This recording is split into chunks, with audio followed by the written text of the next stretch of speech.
RuPaul's Drag Race, if you weren't aware, is a TV show and, as such, has storylines, characters, and it heavily is produced and edited. But Drag Race is also a reality show, meaning that all the people we watch are not characters, but rather real-life human people, and yet, since Drag Race is a TV show, these people have to play a certain role whether they like it or not. This becomes a huge problem when certain queens get a villain edit, and this happens usually with a queen per season, and none of the queens that have been on the show so far are actually like bad people. None of them are Nazis, and none of them are part of the KKK.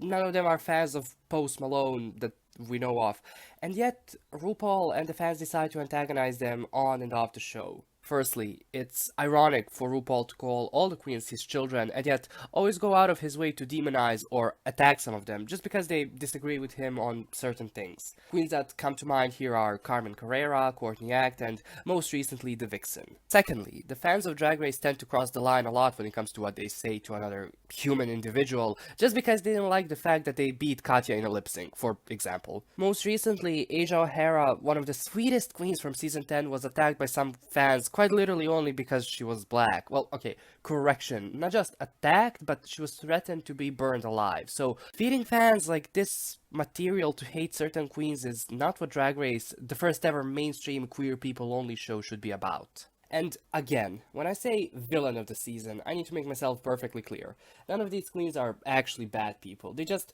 happen to be antagonists of the season they were on, whether because they started conflicts, like the Vixen. Although, if you actually watch the season, you'll see that none of the conflicts were started by her. The first one was Calorie, and the second one was Eureka, but let's just ignore facts because Vixen came into a competition where you fight for the crown saying, I'm just here to fight. Or because they annoyed other queens like Tyra or Derek, or invalidated other queens' drag like Raven, Kennedy, Ginger, the Headers, or Rolaska Talks, or straight up bullied some queens like, again, the Headers or Rolaska Talks.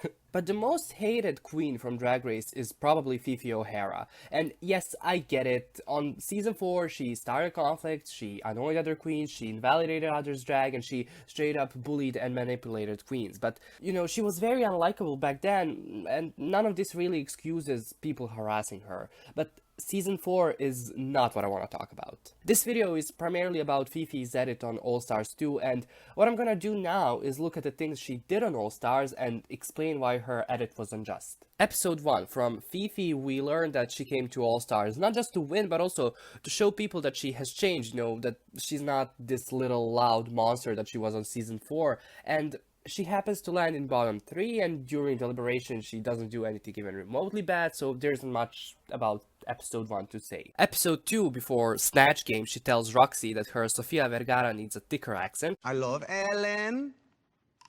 I don't know. Sofia Vergara. Oh my gosh. Which, it did, and then she told Alyssa that her Joan Crawford was too Alyssa, which it was, Alyssa's Snatch Game was literally her saying Joan Crawford quotes from Mommy Dearest that she found on IMDb. Also, the way Phi Phi told him this was, clearly staged. It wasn't said like during a random moment when they were getting ready in the workroom, but they literally sat down on a couch, or like whatever that thing was, and had a camera set up specifically for this to be filmed. The producers knew that they could have given Phi Phi the edit of her sabotaging other queens like she did with Jiggly in season 4, but here she was right and actually gave good advice. So I just noticed this while editing, and yeah, my nose is kind of fucked. If you look at this shot... Offended by what I said, I'm not offended. Okay, I'm just saying, like... No. You can tell that the cameraman or like the producers or whatever were trying not to show that Phi Phi was with Alyssa and Roxy at the same time, in order to give off this idea that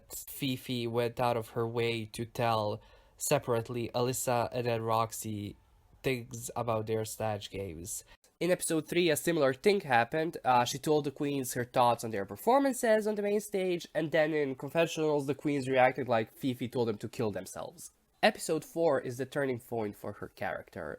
Phi Phi was upset that Alyssa didn't eliminate Katya, the weakest performer in episode 3, saying that the queens already somewhat decided to keep it fair and eliminate the weakest queen each episode.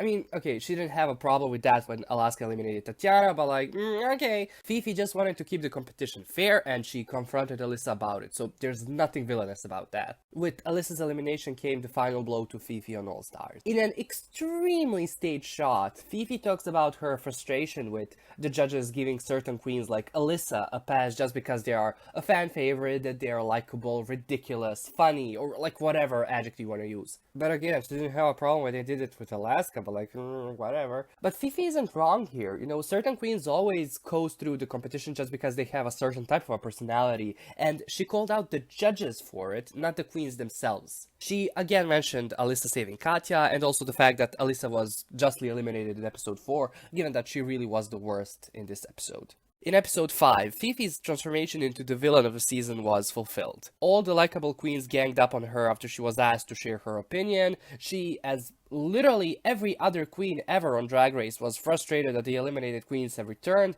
and that they were gonna replace someone who's already there. So of course she was gonna be frustrated, and at the end of the episode she figured out what was up. She was set up to be the villain and she knew she was getting eliminated. So when Alyssa, who was there when the producers were telling Fifi to do X, Y, and Z, but then kept on attacking Fifi for what she said, wanted to hug her, of course Fifi said no. Like, who wouldn't? And ironically, even after her elimination in the next episode, the other queens kept talking shit about her. In the end, what cemented her role as one of the biggest villains of the show was her not turning up for the most boring episode of Drag Race, where everyone was afraid to stand up to any bullshit that Drew was saying, and where he himself took an opportunity to antagonize Fifi. So, instead of sending hate to queens or threatening to physically attack them if you ever see them, or calling them any sort of slurs, either racial or like gender-related slurs, or just like being nasty for no reason, send love to the queens that you like even like a bit, and then like go masturbate just like the rest of us.